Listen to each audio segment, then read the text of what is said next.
एक जंगल में एक लोमड़ी रहती थी। एक दिन वह जंगल में घूम रही थी और अचानक 7 मुर्गे उसे देख लिया। मुर्गे बहुत ही डरपोक थे और लोमड़ी के सामने खड़े होने से डर गए। लोमड़ी ने देखा कि मुर्गे डर कर उससे दूर भाग रहे हैं। वह उनसे पूछने के लिए उनके पास गई और कहा, आप इतने डरपोक क्यों हो? आप सातों मिलकर मुझसे जीत ले सकते हो।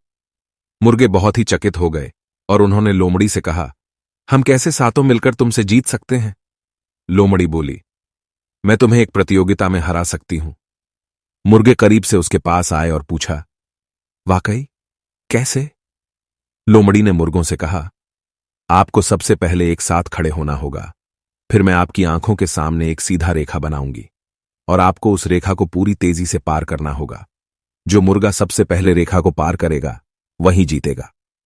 मुर्गे बहुत उत्साहित हो गए और वे लोमड़ी के कहने के अनुसार किया। लोमड़ी ने रेखा बनाई और मुर्गों को शुरू करने के लिए कहा। सभी मुर्गे तेजी से दौड़ने लगे, लेकिन एक मुर्गा बहुत ही चालाक था। वह अगले मुर्गों के पीछे घूमने लगा।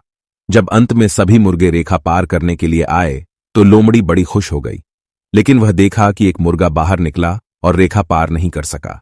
लोमड़ी हंसते हुए बोली, आपने तो बहुत चालाकी की, लेकिन आप रेखा पार नहीं कर सके।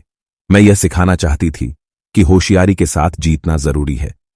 मुर्गा बहुत ही शर्मिंदा हो गया और लोमड़ी की सीख को समझ गया। उसने सोचा कि उसे अगली बार और ज्यादा मेहनत करनी होगी जब वह अगली बार कोशिश करेगा। इस कहानी से हमें यह सीख मिलती है कि हमेशा जीतने के लिए होशियारी और मेहनत की जरूरत होती है। हमेशा ध्यान देना चाहिए कि हम अपने लक्ष्य की ओर जाएं और चालाकी से सफलता हासिल करें।